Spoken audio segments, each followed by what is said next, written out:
Vamos para o texto bíblico de Mateus, capítulo 5. Nós vamos ler a partir do versículo 13 até o versículo 16. Quem encontrou, diga amém. Amém. Disse Jesus: Vós sois o sal da terra. Mas se o sal se tornar insípido, com que se há de salgar?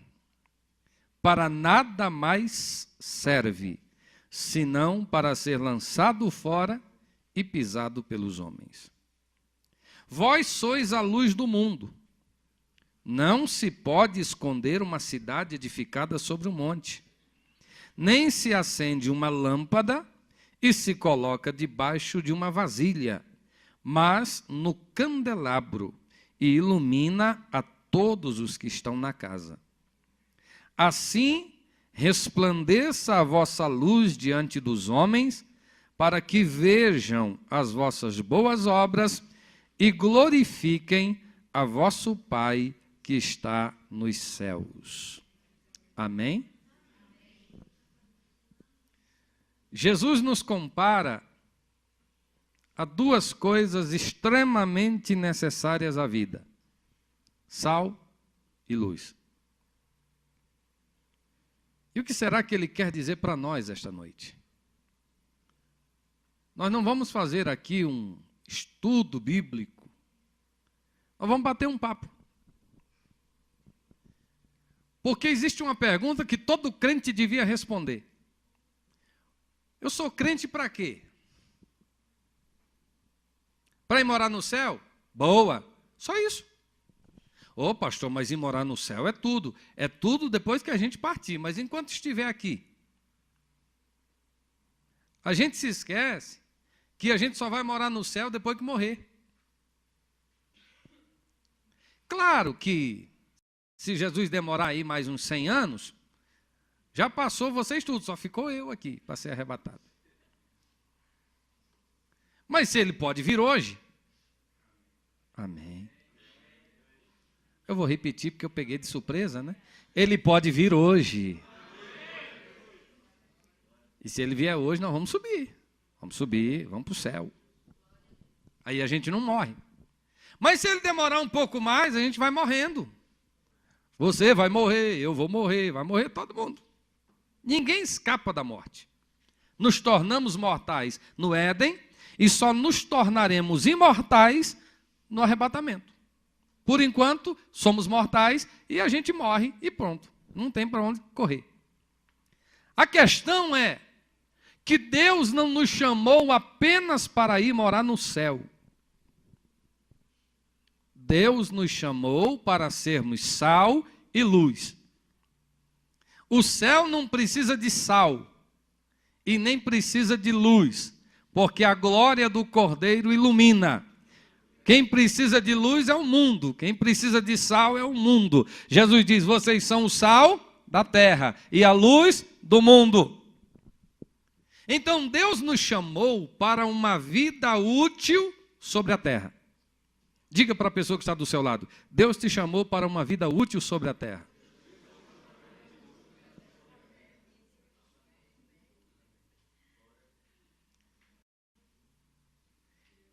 Mas o que é ser sal e o que é ser luz?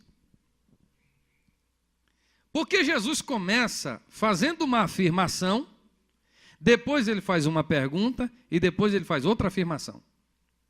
A primeira afirmação está aí no versículo 13 e diz o seguinte: vocês são o sal da terra. Ponto. Depois a pergunta: mas se o sal se tornar insípido, com que se há de salgar? Aí depois vem a outra afirmação: para nada mais serve senão para ser lançado fora e pisado pelos homens. O que é ser insípido? Sem gosto, sem sabor. E qual é o teu gosto? E qual é o teu sabor? Espera aí, pastor, o senhor está falando de gente ou de sal? Estou falando de sal e de gente. Aplicado a nós, o que significa ser insípido? No original, essa palavra se tornar insípido é tornar-se tolo, agir como um ingênuo, fazer tolice, perder o interesse. Diga comigo, nós fomos escolhidos para despertar interesse. Esse é um ponto fundamental da vida cristã. Você não foi chamado para ser especial, para ser melhor, para ser mais bonito, para ser mais rico, para ser mais poderoso. Você foi chamado para despertar interesse. As pessoas têm que olhar para você e ter interesse no Deus a quem você serve. Você é cristão para viver um cristianismo interessante. Não é um cristianismo água com açúcar, é um cristianismo interessante. Um cristianismo que desperte interesse nas pessoas. Jesus disse que nós somos o sal da terra. E o sal tem que marcar presença. E tem que tornar-se interessante. Quando você foi chamado para ser cristão, você foi chamado para despertar interesse nas pessoas que não conhecem o Deus a quem você serve. Tem algumas pessoas que acham que a gente aceita Jesus para se isolar do mundo. A gente aceita Jesus para sair do mundo. Não, a gente aceita Jesus para ser sal do mundo. A gente não vai sair, a oração de Jesus em João 17, está lá. Não peço que os tire do mundo. Por que o mundo é tão ruim? Jesus sabia disso e pediu para que o Pai não nos tirasse do mundo. Alguém tem uma ideia? Para temperar o mundo. O que significa fazer diferença? O que significa isso? O mundo precisa de nós. Se Deus nos tirar do mundo, o mundo está perdido. Se tirar o sal, não sobra mais nada. Vai se perder tudo. Aí Jesus diz o seguinte: vocês são o sal. E ser sal, fora do saleiro, temperar, significa ser cristão no mundo corrompido e fazer a diferença onde você está. Você não vai consertar o mundo, mas onde você está, o mundo tem que ser melhor, tem que ser diferente. Onde você está, tem que haver uma diferença. E isso pode ser no teu local de trabalho, isso pode ser na tua casa, isso pode ser na tua vizinhança, isso pode ser no escritório, isso pode ser no Congresso Nacional, isso pode ser em qualquer lugar. Se você está lá, tem que haver uma diferença. Oi? Exatamente. Primeiro significado aqui do sal para nós é simplicidade. Existe algum produto no mercado que seja mais simples do que sal?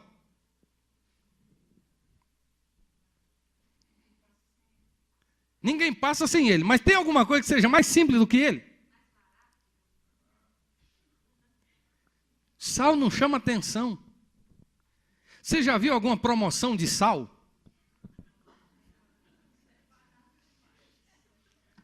Não dá para fazer promoção de sal, porque ele já é barato demais. E ninguém compra muito sal. Você já fez uma compra de 50 quilos de sal para levar para casa? Não faz, irmão. Porque 1 quilo de sal dá para muita coisa. É 2 meses na casa da irmã ali. Lá em casa dá para mais. 1 quilo de sal rende que não é brincadeira. Existe algum produto no mercado mais simples do que isso?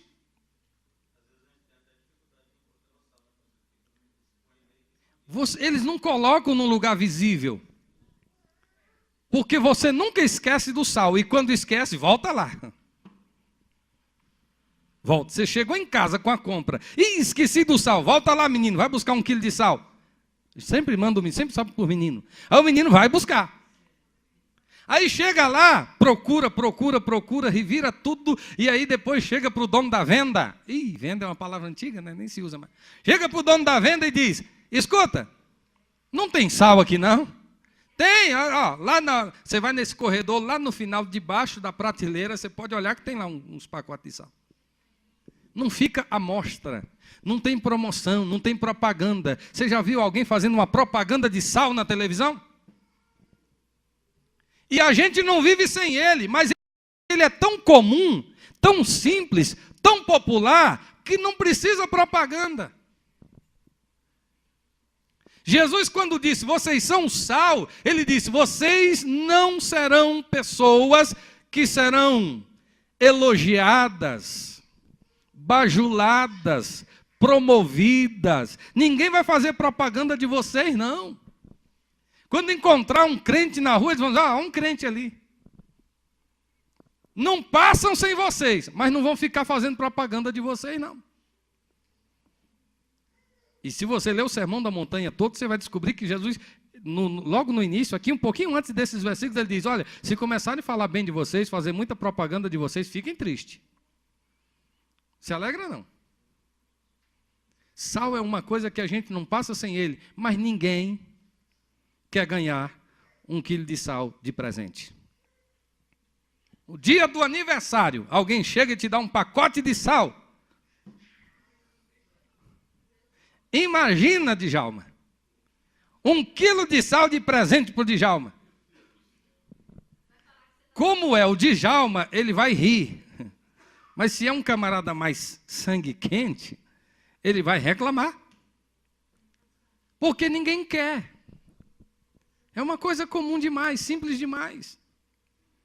Significa que você vale pelo que você é, não pelo que as pessoas dizem que você é. Não espere o mundo bajular a igreja, não espere o mundo fazer propaganda da igreja, mas fique na sua posição diante de Deus e o mundo vai descobrir que você é essencial. Ou seja, o mundo não vive sem a igreja. Era isso que Jesus estava dizendo aqui. Porque quando dá um probleminha lá, eles vão para onde?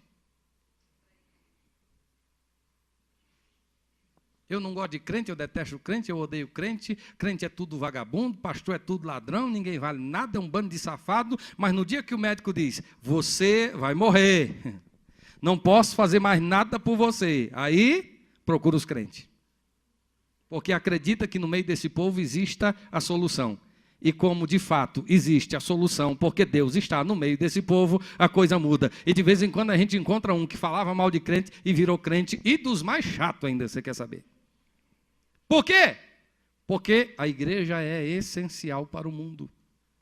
Nós temos utilidade. O cristianismo está alicerçado na utilidade. Sal fala de equilíbrio, tempero. Se você colocar pouco sal, as pessoas sentem falta e pedem mais sal. Se você colocar muito sal, estraga a comida, ninguém quer. Vida cristã, diga comigo, vida cristã combina com equilíbrio. A Bíblia diz, não seja demasiadamente justo, não seja demasiadamente santo. Nós não fomos chamados para ser santarrão. O que é o santarrão? É aquele cara que é tão santo que ele julga os outros, manda todo mundo para o inferno e é só ele que vai para o céu. Santo demais. Santo demais. Eu não assisto televisão porque televisão tem pecado.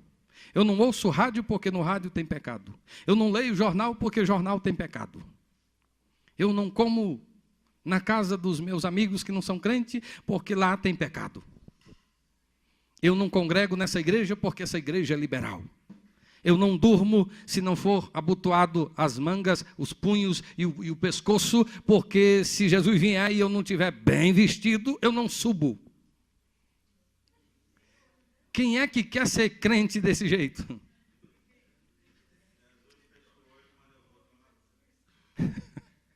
Quando eu vou tomar banho, Deus fecha os olhos para não me ver pelado. Que horror. Eu não sei se o horror que ela disse é Deus fechando... Deixa para lá, deixa para lá.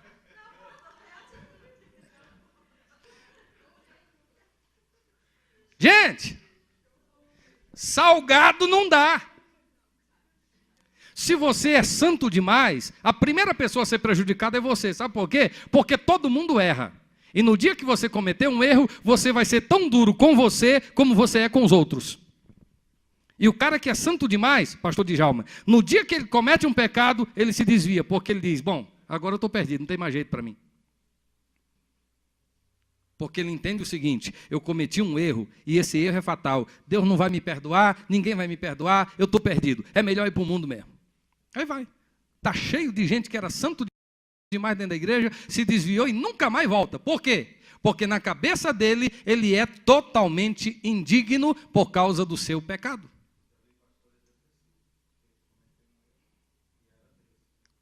Pastor muito duro, muito rígido, cometeu um erro, entrou em depressão.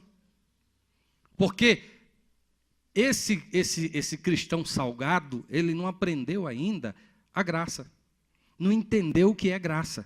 Graça não é licença para pecar. Graça é perdão para pecador arrependido. Todo mundo erra, mas todos os que se arrependem são alcançados pela graça. A graça é o equilíbrio. Para você não ir para o inferno, a graça de Deus te alcançou. E por causa dessa graça, você é lavado, remido, purificado pelo sangue de Jesus. E o apóstolo Paulo diz aos Romanos capítulo 5, justificados pela fé, temos paz com Deus através de nosso Senhor Jesus Cristo. Você vai morar no céu? Sim! Agora você precisa de equilíbrio. Você precisa ter equilíbrio. Você não pode ser santo demais. Sal é só para temperar. Não cobre dos outros perfeição, porque você não é perfeito. Agora também você não pode ser sal insípido, que não serve para fazer diferença. Aceita tudo, pode tudo, vale tudo, e eu sou crente, mas não tem nada a ver. Sal fala de preservação, salgar para preservar. Aí Jesus diz, se o sal se tornar insípido, não serve para mais nada. Para que serve o sal insípido? Para ser lançado fora e pisado pelos homens. Quando você vê o sal se tornar insípido, aí você percebe como os homens são maus. Porque eles pisam em cima. Sal só pode ser pisado se ele se tornar insípido. Crente que se afasta da sua qualidade de vida cristã vai ser pisado pelo mundo. Mas crente que se mantém na presença de Deus vai ser respeitado pelo mundo. Porque ninguém quer ganhar 1 quilo de sal de presente, mas ninguém quer pegar 1 quilo de sal e jogar fora, porque sabe da utilidade que ele tem. As pessoas podem até não te querer na roda de amigo delas, elas podem até não te levar para a casa delas, elas podem até não te querer nas festinhas delas, mas elas vão te respeitar, porque sabem que em você existe a solução de Deus que o mundo precisa. Sal. Segundo ponto é que Jesus nos compara com a luz. Ele diz, vocês são a luz do mundo. E aqui vem um contraponto com a primeira parte. Porque se na primeira parte o sal é simples, ninguém bajula muito, na segunda parte a luz é destaque. Se primeiro você diz, fomos escolhidos para despertar interesse, nessa segunda parte, repita comigo, nós fomos chamados para ser destaque. Luz. Simplesmente. Existe alguma coisa mais importante do que a luz?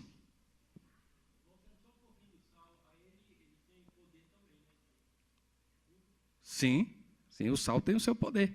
Dentro do seu sabor, ele tem o seu poder. O poder de preservação, o poder de dar o equilíbrio. Agora, se ele se tornar insípido, ele perde tudo isso. Mas o poder está embutido sim aí. A luz é importante demais. Agora a gente só percebe a importância da luz quando ela se apaga.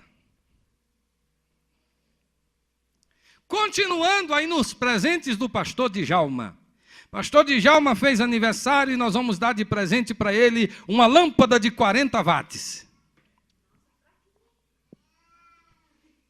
A irmã achou fraquinha. Mas do mesmo jeito que ele ia ficar desolado se recebesse 1 quilo de sal, ele ficaria se recebesse uma lâmpada. Não, mas essa luz acende. Essa aqui, 1000 watts. Uma luz de 1000 watts para você. Vai dizer, mas para que eu quero? Não, para servir de abajur. Uma lâmpada de 1000 watts na cabeça para poder ler.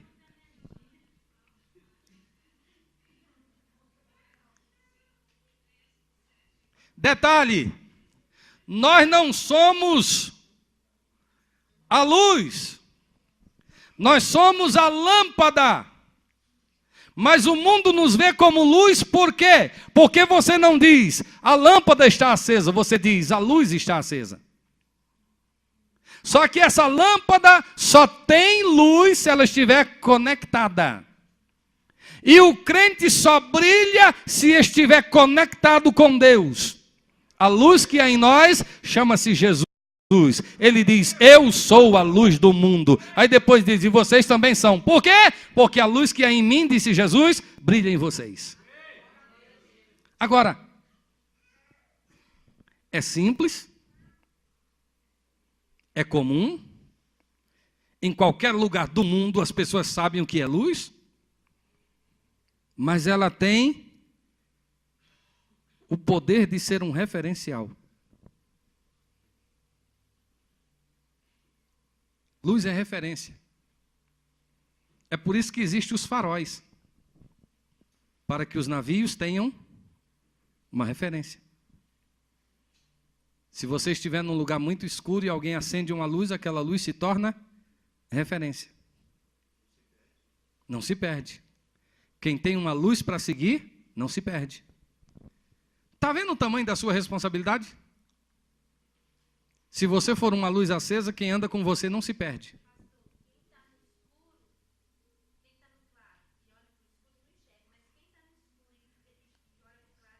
Exatamente, é a referência. É a referência.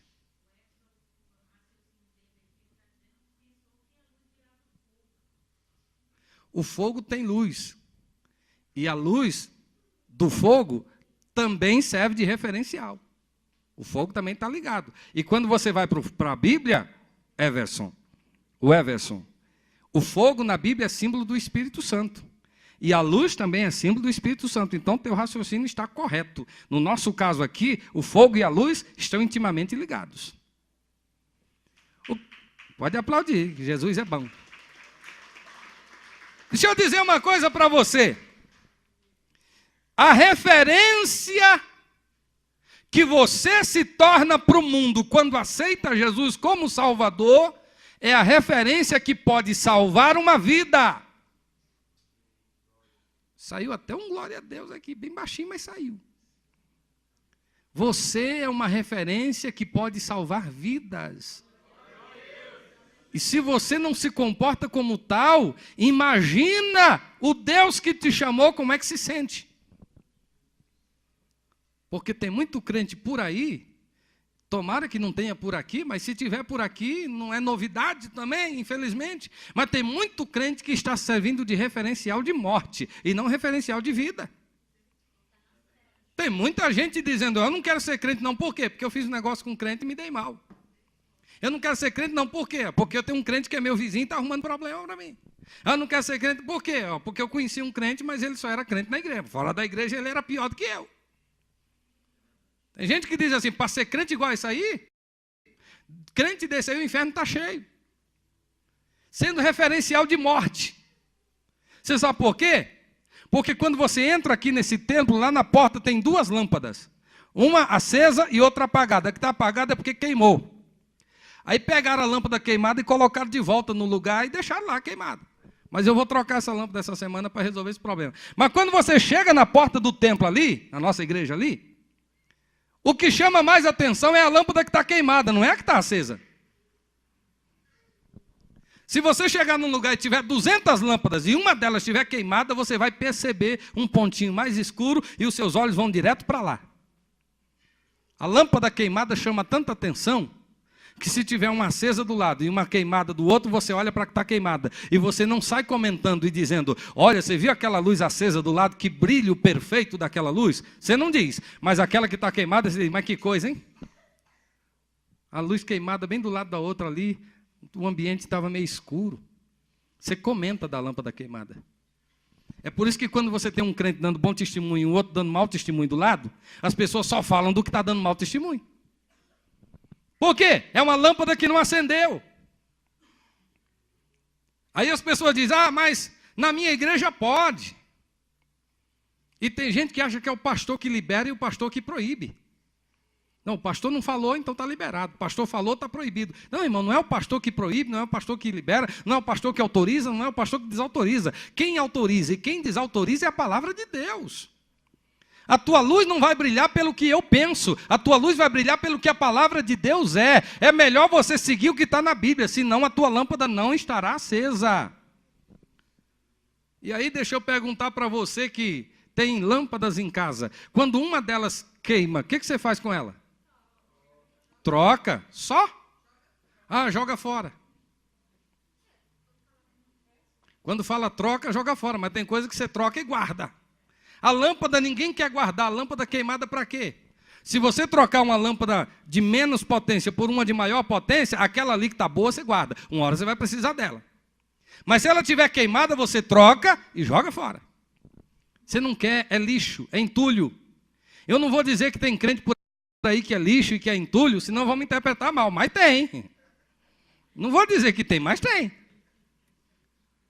Atrapalhando, sujando, envergonhando, lâmpada queimada, dando mau testemunho. E os homens não glorificam a Deus por causa desse tipo de gente. E isso não é novidade não, porque esses crentes que estão com a lâmpada apagada poderiam perfeitamente ser eu ou você. Nós somos todos da mesma massa, a gente tem a nossa tendência assim, a nossa natureza humana pode nos levar ao pecado. O que o Espírito Santo está fazendo hoje não é acusando você, é só dando um alerta, acendendo uma luz amarela e dizendo: vigia, porque a tua lâmpada não pode se apagar. Não pode.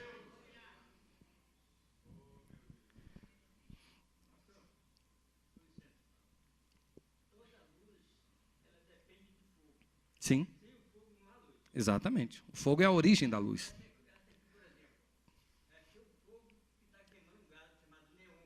Exatamente. Se não tem fogo,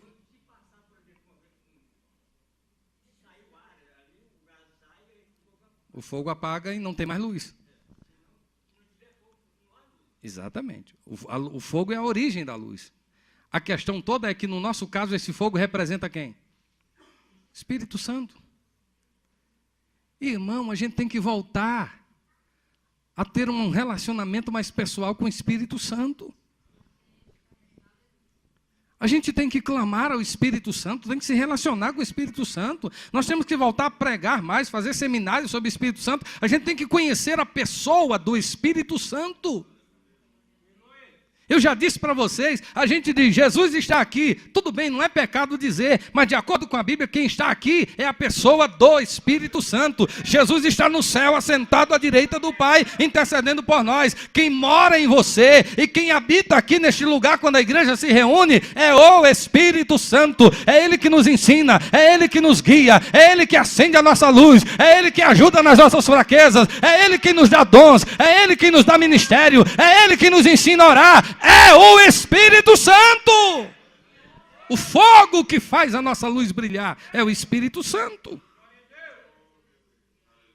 Luz fala de personalidade. O que é isso? As pessoas conhecem, porque uma luz não pode ser escondida, tem que aparecer. Diga para essa pessoa linda que está do seu lado aí: você foi chamado para ser famoso.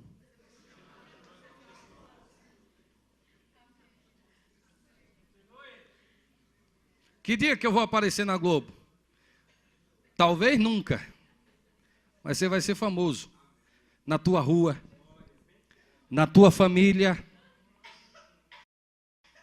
As pessoas vão olhar para você e, de acordo com o seu testemunho, vão comentar a tua vida. Você não sabe. Você chega na casa de um parente, fica ali um pouco, conversa com eles e vai embora. Você não sabe, mas eles ficam falando de você depois que você sai.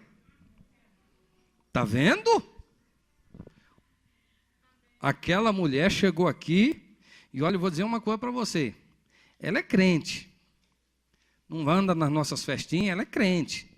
Um pouco reservada, mas eu me sinto tão bem quando ela fala.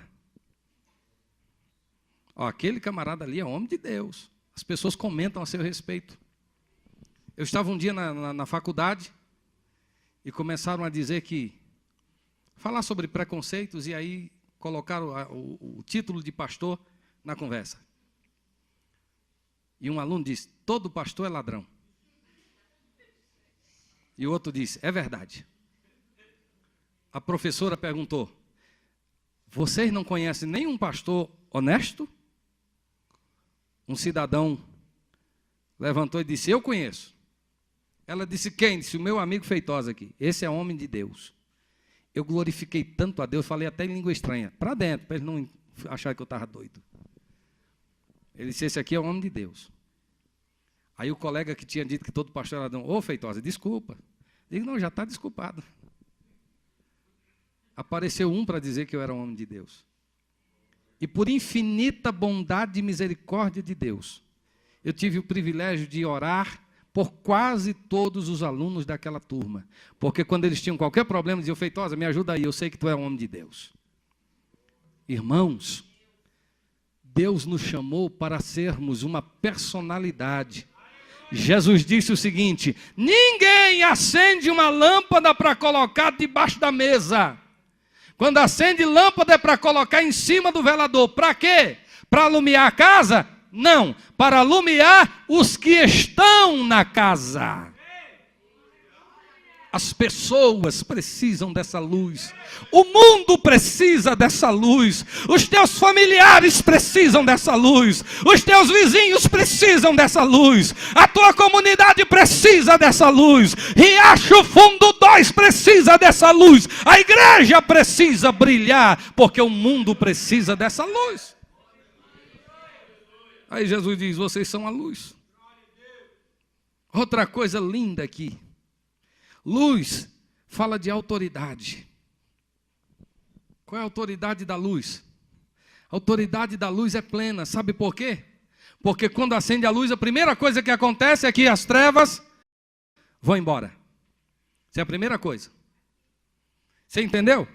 Acho que não, vou repetir. Quando acende uma luz, a primeira coisa que acontece é que as trevas vão embora. Trevas não resistem à luz. Essa é a primeira coisa. Segunda coisa, onde tem luz, a gente descobre os defeitos e as sujeiras. Ai. Onde tem luz, pecado encoberto não fica.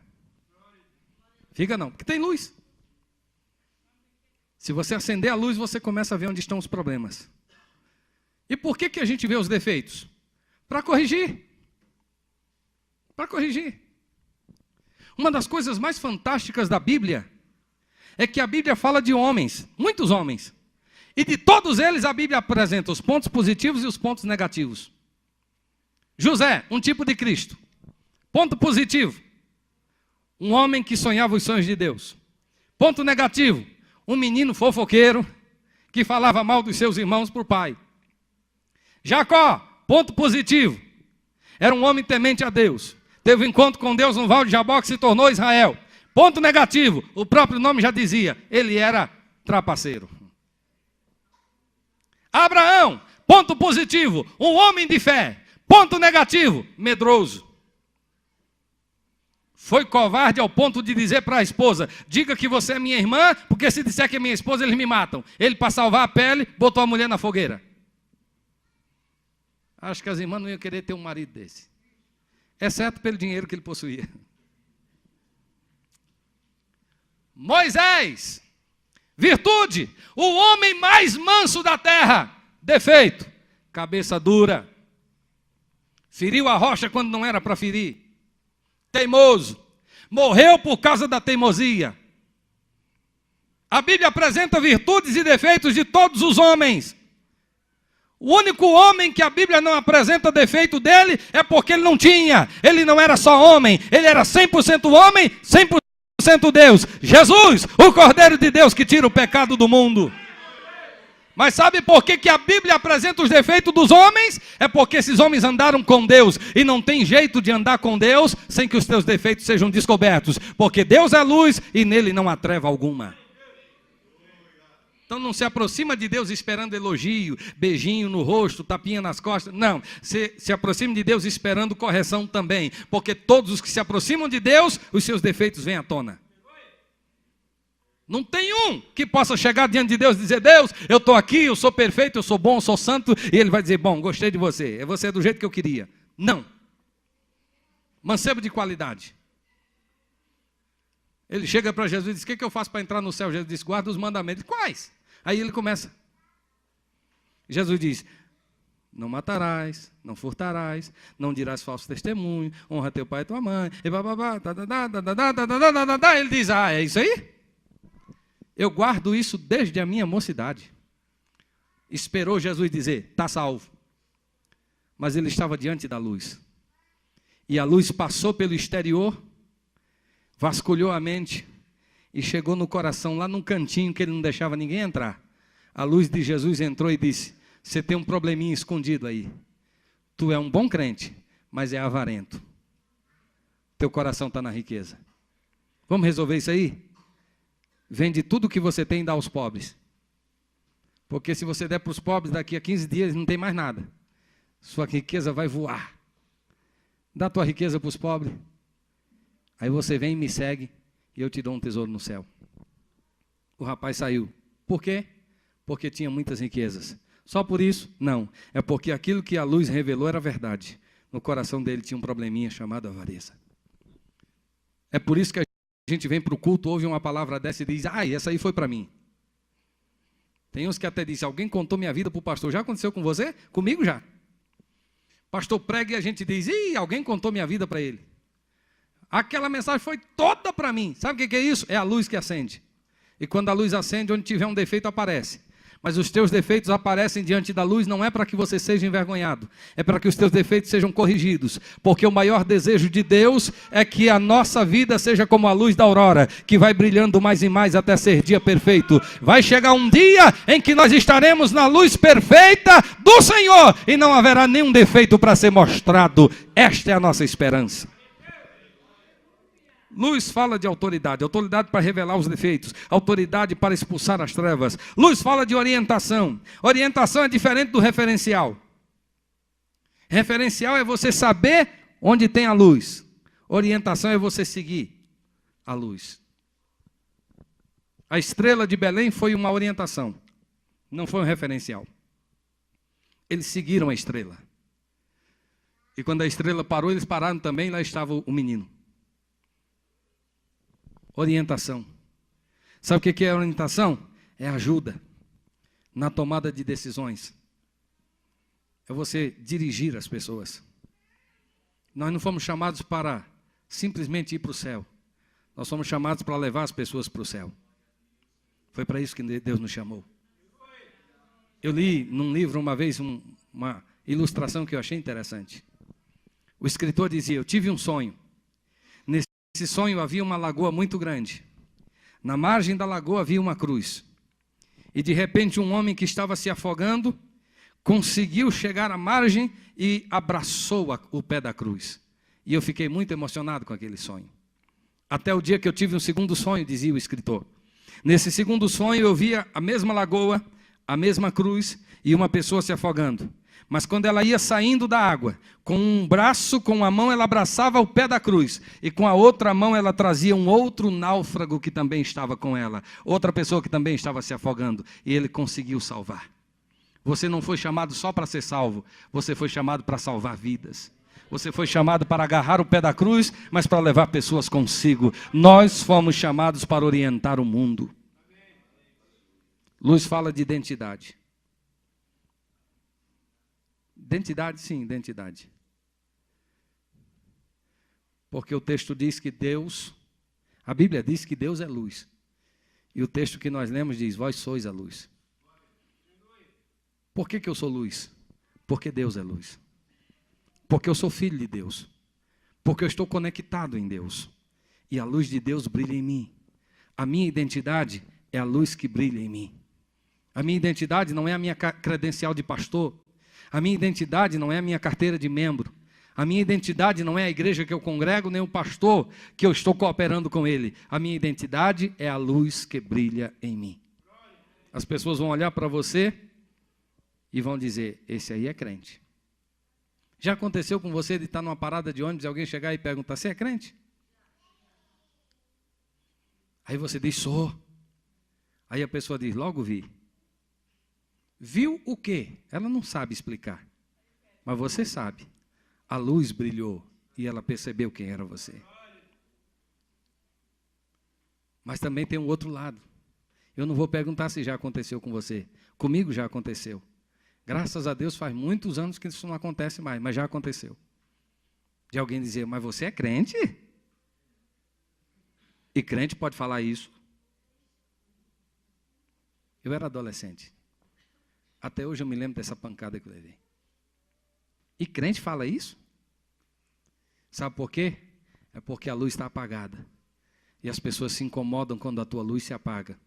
Porque a tua luz acesa é a salvação da vida delas. E a tua luz apagada é a esperança que foi embora. Deus te chamou para ser uma luz acesa nesta geração. Eu concluo esta noite a reflexão dizendo para você que esta palavra tão simples me incomodou tanto, porque nós estamos tão preocupados em fazer tantas coisas. Nós queremos ser uma igreja grande, nós queremos ser uma igreja poderosa, e seremos. Mas não tem razão de sermos se a nossa luz não estiver brilhando. Você não tem que vir para o culto, sentar e ouvir a palavra e sair daqui como se não tivesse ouvido nada. Você não pode ser assistente de culto, você não pode ser espectador, você não pode fazer parte da plateia. Você tem que ser uma luz acesa. Uma luz acesa. Onde você está, tem que haver uma diferença, a tua luz tem que brilhar, as pessoas têm que desejar servir a Deus por causa de você. Elas têm que ter desejo de ser crente olhando para a tua vida.